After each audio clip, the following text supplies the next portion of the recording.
mapagpalang gabi po sa ating lahat na narito po sa CEMI Villa Dolores. Binabati ko rin po ang mga kasama natin sa mga branch churches na nakatutok po sa ating live streaming. Magandang gabi po sa ating lahat. Pastor August Ronquillo po ng CEMI San Manuel, Tarlac City. At welcome po sa ating 18th night ng ating 21 days of prayer and fasting. Magandang gabi po sa ating lahat. The Church. Yan po ang pamagat ng ating mensahe sa gabi ito. Magbabasa po tayo ng mga talata maya-maya habang tinatalakay po natin ang ating mga punto. At bilang paunang salita po, nais ko pong bigyang munang linaw kung ano po ba ang kaugnayan ng church o iglesia sa evangelism. Marami na po tayong narinig na mga kahulugan ng evangelism mula day 1 hanggang kagabi po. Nalaman natin that evangelism is worship. Nalaman din po natin na isa rin pong kahulugan ng evangelism is to proclaim or to herald the good news or the gospel. Isang magandang at akmaring pong kahulugan ng evangelism ay ang binanggit po ng isang Archbishop ng Canterbury noong 1958. At ganito po ang kanyang wika, and I quote, "Evangelism is to present Christ in the power of the Holy Spirit, that men shall come to put their trust in God through Him and accepting Him as their Lord, Savior, seek to serve Him in the fellowship of His church." So ang evangelism po ay nagpapaumpisa sa pagbabahagi ng mabuting balita. Nalaman natin na ang mabuting balita ay ang ating Panginoong Hesus na palito dito sa lupa. Siya'y namatay, inilibing at nabuhay na maguli upang tayo po'y magkaroon ng buhay na walang hanggan. At sa ating pong pagbabahagi, na doon po ang pagkilala natin sa kapangyarihan ng Espiritu Santo. Sapagkat kung wala pong Espiritu ng Diyos, napaka-imposible na makakilala po ang isang individual sa Diyos.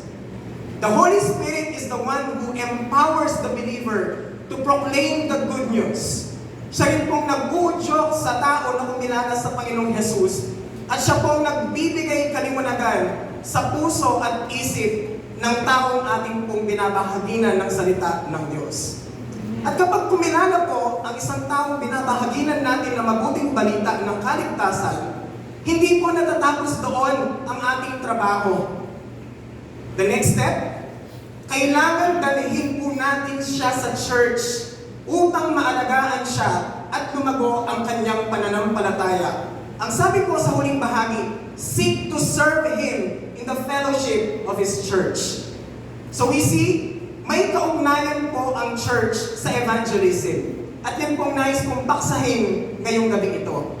Ang paksa po natin ay ang kahalagahan ng iglesia sa pag-abot ng mga kaluluwa para kay Kristo. Or the importance of the church in relation to evangelism.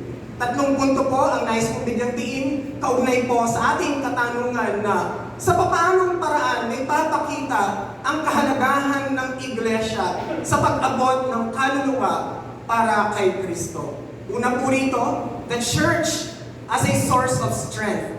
Ikalawa, the church as a training ground. At ikatlong punto, the church as a launchpad. Talakayin po natin ang unang punto, the church as a source of strength. Ang sabi po sa 10 kabanata ng Hebreo, sa talatang 24 hanggang 25, or Hebrews chapter 10, verses 24 and 25, ang sabi po rito, sikapin din nating disingin ang damdamin ng bawat isa sa pagmamahal sa kapwa at sa paggawa ng mabuti. Huwag nating kaliligtaan ang pagdalo sa ating mga pagtitipon gaya ng nakasanayan ng iba. Sa halip, palakasin natin ang loob ng isa't isa, lalo na ngayong nakikita nating malapit na ang araw ng Panginoon. Ito pong talatang ating binasa ay naghihikayat po sa ating lahat na dapat bilang mga Kristiyano, palakasin natin ang loob ng bawat isa. Amen po ba? Amen. The church should be a place where we are edified and encouraged. At ito rin pong talatang ito ay nagpapaalala sa ating lahat na bilang mga mananampalataya, dapat nandoon po ang pagmamahalan natin sa isa't isa. dapat nandoon din po ang pagmamalasakitan at pag-aabutan natin. At higit sa lahat, itong talatang ating pong binasa ay nagpapaalala po sa ating lahat na dapat nating pahalagahan ang iglesia o ang pagdalo sa lahat po ng gawain na mayroon tayo. Ang sabi nga po, huwag kaliligtaan ang pagdalo sa ating pagtitipon gaya ng nakasanayan ng iba. At ito pong talatang ito ay hindi po suggestion. Ito po ay isang utos na dapat nating sundin bilang mga tagasunod ng ating Panginoong Jesucristo. Ang sabi nga po, kung tatanggalin ang isang nagbabagang uling sa apoy, ang sabi nga nila, ito daw ay mawawalan ng mingas, mawawala ang apoy nito. Ganun din po naman ang isang Kristiyanong humihiwalay sa church, unti-unting mawawala ang kanyang apoy at mawawala ng sigla ang kanyang pananampalataya. Mga kapatid, going to church should be our priority. Amen. Going to church is a necessity, and we say amen to that. Amen. Sino pong naniniwala sa inyo na ang personal evangelism ay hindi madali? Wala yata. Sino pong naniniwala sa inyo na ang personal evangelism ay hindi po madali? Kagaya ng buhay natin, di ba? Of course, masaya at masarap mabuhay, pero hindi po madali. Ganon din pong personal evangelism. Evangelism is a hard work. It is a challenging task, but at the same time, ito po ay rewarding. At bilang mga mananampalataya, tayo po ay nangangailangan ng lakas para magampanan ang tungkuling iniatang ng Diyos sa atin. God's work requires God's power and anointing. Kaya po, binigyan tayo ng kapangyarihan ng banal na Espiritu at nandyan po ang iglesia ng Diyos para tayo ay makatanggap ng kalakasan mula sa Diyos at magamit ang kalakasan ito sa pag-abot po ng mga kaluluwa para kay Kristo. Tanong, sa paanong paraan napapalakasan ang mga mananampalataya sa iglesia? Tingnan po natin ang magandang halimbawang ginawa ng mga mananampalataya sa unang iglesia. Acts chapter 2, verses 43 to 47. Acts chapter 2, 43 to 47. Dahil sa maraming himala at kababalaghang ginagawa sa pamamagitan ng mga apostol sa Jerusalem, naghari ang lahat o sa lahat ang takot. Nagsama-sama ang lahat ng mga sumasampalataya at ang kanilang mga ari-arian ay tinuring na para sa lahat. So makikita po natin yun po yung church, kabulungan po ng mga mananampalataya kay Kristo. Verse 45, ipinagbili nila ang kanilang mga ari-arian. Hindi ko naman po sinasabi ni Benton yung mga ari-arian. Pero ganito po ang pagpapatuloy natin. At ang pinagbilhan ay pinamahagi sa bawat isa ayon sa kanyang pangangailangan. So nandoon po ang pagmamahalan at pagmamalasakitan ng mga mananampalataya. Hindi natin makikita na sila po ay nagsisiraan at nagkakampi-kampihan. Verse 46, araw-araw sila'y nagkakatipon sa templo at nagpipira-piraso ng tinapay sa kanilang mga tahanan na masaya at may malinis na kalooban. So there's a regular time for prayer, for worship, and fellowship. At dahil dito, ano pong naging resulta? Verse 47, nagpupuri sila sa Diyos at kinalulugdan sila ng lahat ng tao. At ang bawat araw ay dinaragdag sa kanila ng Panginoon ang mga inililigtas. So lumalago po sila sa pananampalataya at kasabay ng kanilang paglago, ang paglago din nila sa bilang. Mga kapatid at mga magulang, we need the church for us to become effective soul winners. Bakit? Kapag tayo po ay nagkakatipon-tipon sa ating pakikinig ng mensahe, sa ating pag-aaral at pagbubulay ng salita ng Diyos, at sa ating sama-samang mga pananambahan at pananalangin, at sa mga mabubuting patotoo na ating pong naririnig sa ating pong mga kamananampalataya, di ba tayo'y napapalakasan? Tayo ay napapatibayan sa ating pananampalataya. At tayo po, sa ganoong kaparaanan, sa ganoong kalalagayan, tayo po ay inuutsukan ng banal na Espiritu na mag-abot pa ng maraming kaluluwa para kay Kristo. Ayon po sa kwento ng mga namunang mananampalataya dito po sa CMI, ang ministeryo pinagkatiwala po ng Diyos kay Bishop Jesse Candelaria, doon pa po mula sa Lourdes Church, napunta sa Pelota Court, doon po sa Villa Angela, at hanggang ngayon dito po sa CMI Villa Dolores. Siyempre, sa pangunguna po ni Pastora Joyce, kasama na po ng mga pastoral staff, marami na pong buhay ng mga nabago. Marami ng pamilyang inayos ng Diyos. Maraming tao ang kumilala sa Panginoon. Sabi pa nga nila nung Saturday Evangelistic Night, I don't know kung inyo po itong natatandaan. Daang-daang tao po ang nakaranas ng himala at katugunan ng Diyos sa kanilang mga panalangin. Nawa mga kapatid at mga magulang, ang magandang napasimulan ng iglesyang ito ay may pagpatuloy natin ito hanggang sa muling pagparito ng ating Panginoong Yesus, upang sa ganon lalong dumami ang mga mananampalataya sa lalong ikararangal ng Diyos. Ano pong dapat natin gawin? Dalawang bagay po ang dapat natin gawin. Una, suportahan, mahalin at pagmalasakitan natin ang iglesia. Na hindi natin nakikitang kapintasan nito at lalong higit ang pagkukulang nito. Because the truth is, there is no perfect church. Kung may nakikita man tayong pagkukulang, imbes na mag-complain at pintasan natin, unan po natin ito. Sige po, palakpakan natin ng ito. Ikalawa na dapat natin gawin, dalhin natin sa iglesia ang mga naakay natin na mga kaluluwa upang sila man din ay lumago sa kanilang pananampalataya, lumalim ang ugnayan nila sa Panginoong Diyos. At nang sa ganong kalalagayan, sila man din ay magamit upang sila ay makaabot din ng mga kaluluwa para kay Kristo. So first and foremost, the church as a source of strength. Ikalawa, the church as a training ground. Ephesians 4:11 to 14. Ganito po ang sabi ni Pablo sa verse 11. At binigyan niya ang ilan ng kaloob upang maging mga apostol, ang iba namay mga propeta, ang iba'y mga ebanghelista, at ang iba'y mga pastor at mga guro. So makikita po natin dito na mayroon pong itinalagang mga lingkod ng Diyos sa iglesia na mangunguna po sa atin.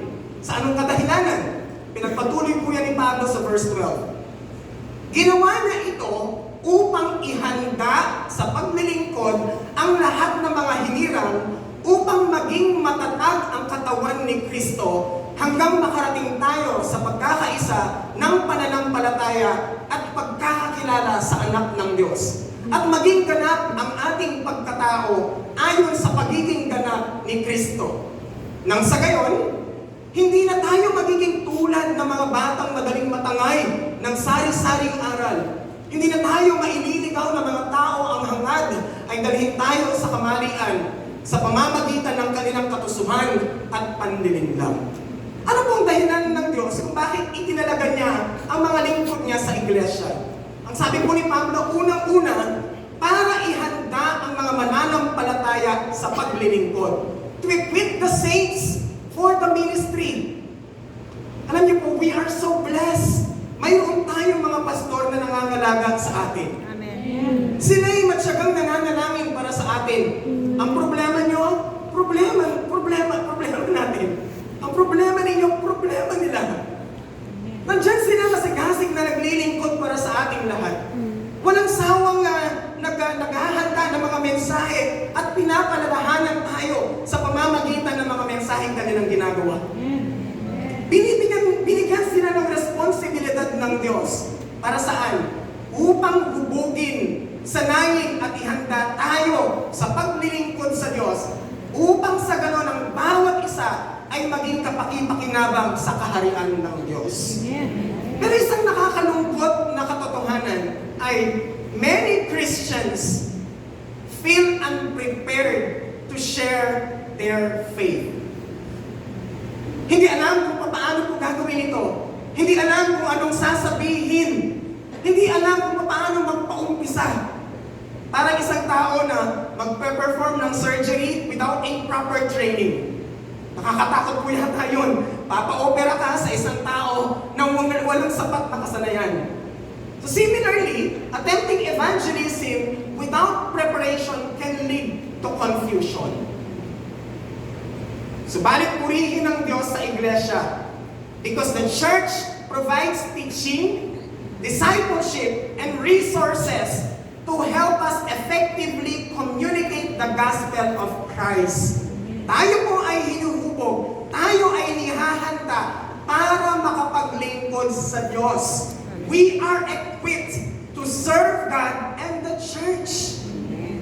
And we say amen. Amen. Ikalawa, bakit nandyan po mga lingkod ng Diyos? Upang tayo, ang bawat sa atin, ay maging matatag sa ating pananampalataya. Sabi nga po, to edify believers and be Christ-like. Isa po sa kagalakan ng mga pastor ay makita ang mga tupa na lumalago sa kanilang pananampalataya. Lumalalim ang kanilang relasyon sa Diyos. Patuloy na nababago ang kanilang mga buhay at nagiging kawangis ang ating Panginoong Jesucristo. And the church helps us refine our lives and be like Christ. Kaya po mga kapatid at mga magulang, mahalaga na dapat tayong regular na dumadalo sa mga gawain at sa mga pagtitipon natin. And of course, kailangan nandoon ang katapatan natin sa iglesia. Bakit? Sapagkat hindi po lalago ang isang Kristiyanong palipat-lipat ng church na dinadaluhan. Napaka-imposible po. It is very impossible for the church hoppers to grow in their faith and be like Christ. Imposibleng lalago ang isang Kristiyano na palukso-lukso ng iglesia ang dinadaluhan. Kaya mga kapatid, hindi kaya ito pang bawat isa na maging tapat tayo sa ating iglesia. Ikatlo, upang hihanda tayo na hindi matangay sa mga maling aral. In other words, to become mature believer. Alam niyo po sa panahon natin ngayon, napakahirap alamin kung ano po ba original or fake or class A. Ito man po ay bag, ito man ay damit or sapatos. Maraming mga imitations na mukhang totoo, pero kapag tinignan mo, hindi pala legit ang sabi ng mga kabataan. And likewise, sa ating din pong pananampalataya, maraming nagpapanggap, maraming akala mo'y totoo ang aral, parang tama ang tinuturo, pero kung susuriin maigi, ito pala'y taliwas na aral sa Biblia. Now, paano po natin yan maiiwasan? Kailangang manatili tayong tapat sa isang Bible-based at Christ-centered church na kung saan ipinapangaral ang kabuuan ng Biblia at si Kristo Jesus ang sentro ng iglesia. Amen. Napakapalat po natin ng mga CMIs. Mayroon tayong Bible School. Tinutukoy ko po yung IBS, or International Bible Seminary. Ito po ay isang ministry arm or training arm po ng ating iglesia, founded by our Bishop Jessica Villara in 1983. Ano pong mission ng IBS? Nandiyan po yung salitang seed. IBS exists to strengthen the local church, edify, equip, and disciple believers for God's glory. Mula ng 1983 hanggang 2023, ang IBS po ay mayroon na pong 587 graduates. After more than 40 years, IBS has graduated students who are now workers in the vineyard of our Lord, both here and abroad. Mayroon pong mga naging pastor, mga missionaries, evangelists, mga guro, at iba pong ang iba naman po ay mga katuwang sa kanilang mga iglesia, katuwang sa kanilang mga pastor. Mga kapatid at mga magulang, the church is not a playground. The church is a training ground. At ako po'y naniniwala na ang church natin ay patuloy na ginaganap ang layunin ito. CEMI has never abandoned its mission of equipping the saints for the works of service to edify the believers and prepare them for the glory of God. At ibinibigay po natin lahat ng papuri at luwalhati sa Diyos. So una, the church as a source of strength. Ikalawa, the church as a training ground. At ikatlo, the church as a launchpad. Sa Acts chapter 13, verses 1 to 3, ganito po ang sabi. Acts chapter 13, 1 hanggang 3. May mga propeta at mga guro sa iglesia sa Antioquia.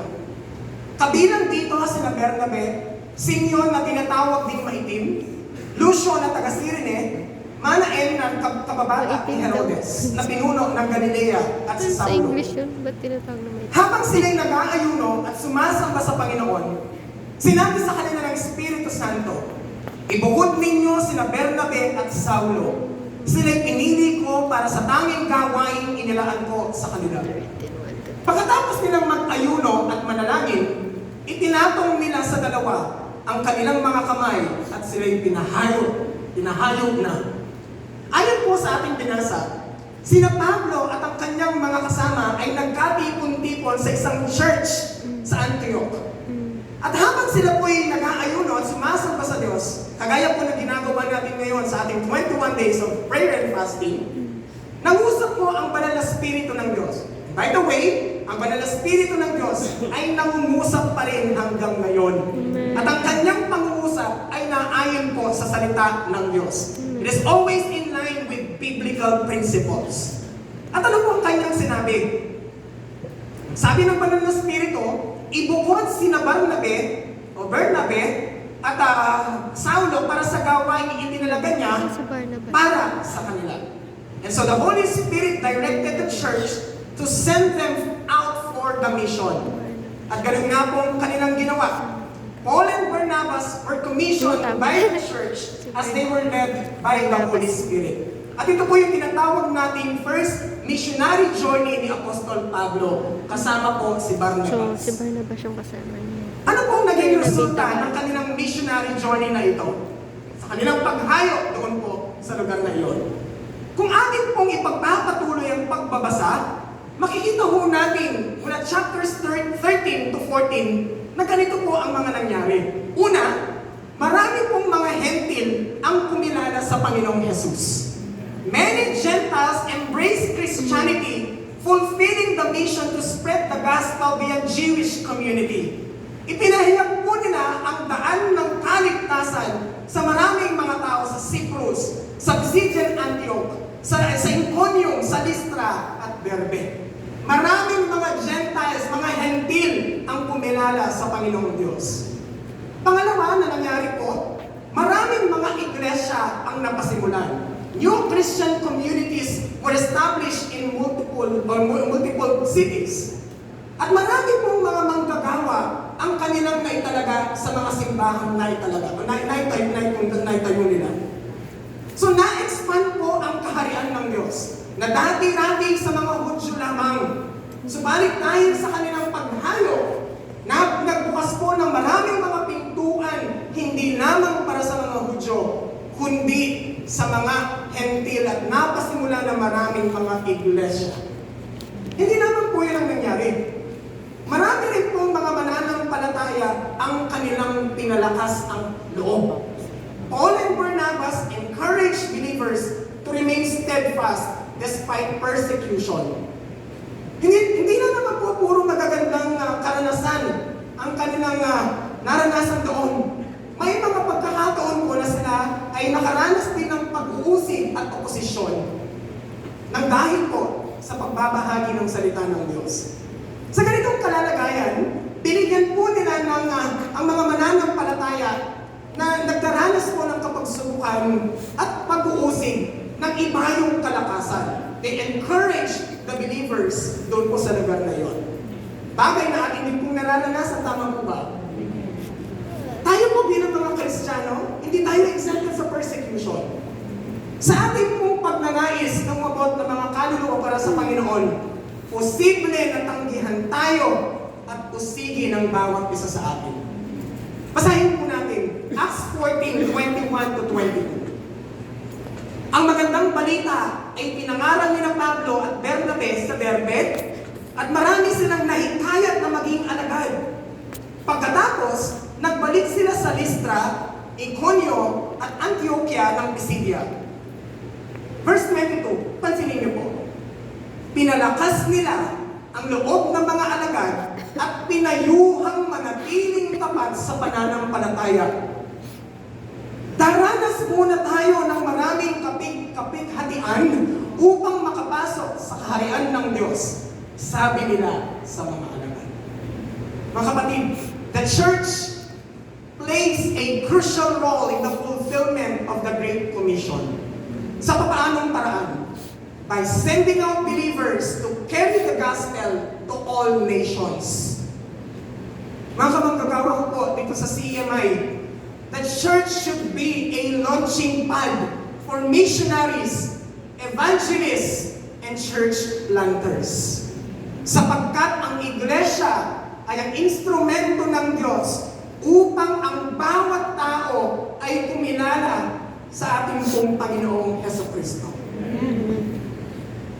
Ako po'y naging parte ng CMI noong 2014. And looking back, talagang namamangha tayo sa ginawa ng Diyos sa ating pong church. Tama po ba? At patuloy na namamangha tayo sa ginagawa ng Diyos sa ating pong kalagitnaan. At ang church po natin, mayroon pong pagpapahalaga sa mission. Ayun po ba? Ang katunayan, tayo po ay may local missions na sinusuportahan po ang mga branch churches. And of course, mayroon din po tayong foreign missions. Alam natin kung paano po nagpasimula ang iglesia nito. Ang church natin, humble beginnings, ika nga po. Mula sa pagrerenta ng lugar para po mairaos ang gawain, hanggang sa makahanap ng lupa dito po sa Villa Dolores. At sa pagtatayo ng church building, nagbayanihan po ang marami sa atin. May nagbigay po ng hollow blocks, may nagbigay po ng semento, at may nagbigay ng mga materyales para maitayo ang building na mayroon tayo ngayon. Subalit ngayon, mga kapatid, makikita natin na ang church natin ay nagiging pagpapala sa maraming mga tao. Hindi lamang sa mga CMIans, maging sa ibang mga churches, both local and abroad. Totoo po ang pinangako ng Diyos sa atin na pinanghawakan ng ating punong pastol na sinabi niya sa Job chapter 8 verse 7, "Though thy beginning was small, yet thy latter end should greatly increase." I don't know about you, but I am proud to be part of CEMI Church. And we give God all the glory. Mga kapatid, it is God's will to redeem people from every tribe, every language, and every nation. Nawa patuloy natin gamitin ang ating mga buhay na maging kabahagi tayo sa misyong ito. Sa anumang kaparaanan, whether you are intercessor, mobilizer, sender, or goer, tayo nawa ay patuloy na sumunod sa panawagan ng Diyos na makiisa sa pintig ng Diyos ang umabot ng mga kaluluwa para kay Kristo hanggang sa muling pagparito ng ating Panginoong Yesus. Because evangelism is not a solo endeavor, it's a collective mission of the church. And we say amen. Sa tatlong katotohanan po na nagpapatunay sa kahalagahan ng iglesia sa pagtupad ng layunin ng Diyos na umabot na maraming mga kaluluwa. Nawa ang dalangin ko po, mas lalo natin pahalagahan ang mga katotohanan ito that we as believers should be committed first and foremost to God. Ikalawa sa ating pong iglesia, ikalawa sa mission ng iglesia ito. At bilang hamon sa bawat isa sa atin, gaano natin pinapahalagahan ang iglesia? Are we committed to God and to His church? Gaano natin kamahal ang iglesia ng Diyos? Mga kapatid, ibinigay ng Panginoong Yesus ang kanyang buhay para sa iglesia bilang tanda ng kanyang pagmamahal at pagpapahalaga nating Panginoong Yesus, maipakita rin natin ang katapatan natin sa Diyos at sa Iglesia. Makita sa ating mga gawa kung gaano natin kamahal ang Iglesia ng Diyos. Upang sa ganon, magamit ito sa pag-abot pa ng maraming mga kaluluwa sa lalong ikalulugod ng Diyos sa ating pong mga buhay. The church is indispensable to evangelism. Pinupuri natin ang Diyos sa kanyang iglesia. Tayo po lahat ay lungkot na natin. Ama naming Diyos, kami po ay nagpapasalamat sa inyo sa gabi ito. Lord, we thank you for the church. We thank you for your church. Papuri at pasasalamat ang aming handog sa inyo dahil sa iglesia. Salamat po, Panginoon. Kami po'y kabahagi ng iglesia dito sa CMI. Ang dalangin namin, Panginoon, makitaan ninyong bawat isa sa amin ng katapatan at pagmamahal dito. At higit sa lahat, makibahagi po kami sa layunin ninyo na makabot po ng mga kaluluwa para sa inyo. Tulungan ninyong bawat isa sa amin na maging tapat sa tungkuling inaatang ninyo sa aming mga balikan. Sa tulong ng inyong biyaya, sa kapangyarihan ng Banal na Espiritu na siyang kumikilos sa aming mga buhay. Dagnan niyo nga po ang inyong iglesia dito sa CEMI na nagtatapat sa inyo at patuloy na gumagawa sa lalong ikalalawat ng inyong kaharian at higit sa lahat, sa ikararangal ng inyong pangalan sa aming pong mga buhay. Sa inyo po lahat ng luwalhati, sa inyo po lahat ng papuri at pagsamba. Sa pangalan po ng aming Panginoong Jesus, kami lahat ay magsasabi ng Amen.